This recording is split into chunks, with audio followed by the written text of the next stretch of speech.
Le troisième congrès africain sur l'agriculture de conservation s'inscrit dans le contexte du nouvel élan de transformation de l'agriculture en Afrique pour la rendre plus durable et plus résiliente face au changement climatique. La finalité stratégique de l'initiative de ce congrès est en effet de promouvoir un partage diversifié et ouvert en matière d'expérience et d'information portant sur l'agriculture de conservation et la mécanisation agricole durable. Nous sommes ici à Rabat, à l'Institut agronomique Hassan II, lors du 3e congrès africain sur l'agriculture de conservation, un événement que l'INRA a organisé avec plusieurs partenaires. Et c'est un événement important car la thématique est liée à un objectif stratégique de la génération Green qui est la santé du sol. La santé du sol au Maroc doit être améliorée parce qu'à travers le labour classique, le sol s'appauvrit, il y a une plus grande érosion. Donc il y a la technique qu'on utilise maintenant, c'est la technique du semi-direct.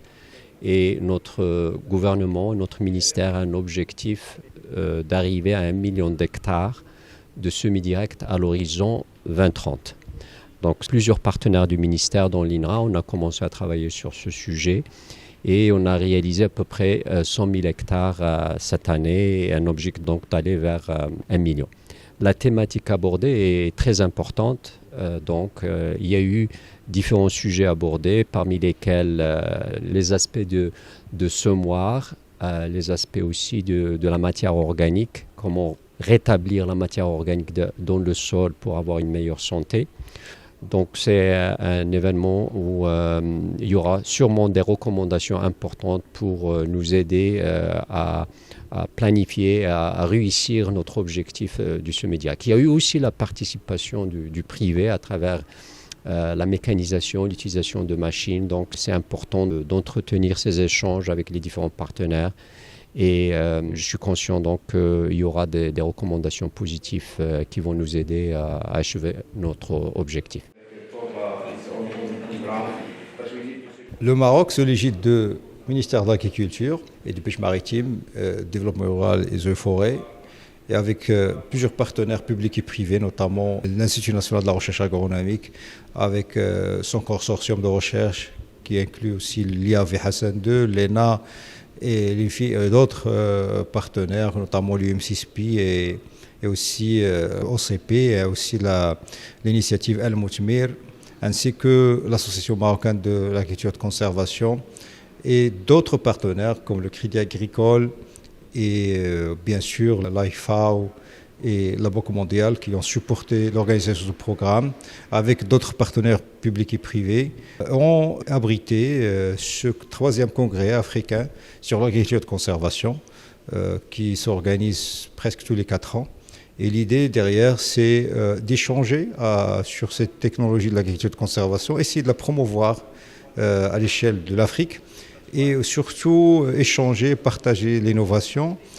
C'est très important et regarder les leçons à tirer, comment on peut aller promouvoir cette technologie,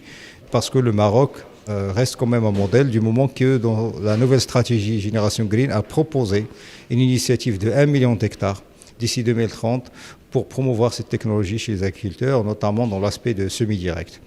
C'est pour ça des partenaires sont venus africains, qui sont de l'ordre de 300 participants, de plus de 40 pays africains et amis et aussi ailleurs, sont venus pour échanger avec nous sur cette technologie et surtout de partager les informations et aussi avoir un networking avec les partenaires, les participants. Et durant ces 3 jours du congrès, ça serait l'occasion d'avoir et d'échanger et aussi de questionner le modèle à suivre. Et nous pensons que ce qu'a propose le Maroc est quelque chose qui est innovant parce qu'il propose un partenariat avec plusieurs partenaires associés, que ce soit public et privé, pour qu'on puisse réussir ce défi et mettre un peu l'aspect de l'adaptation au changement climatique et aussi la mitigation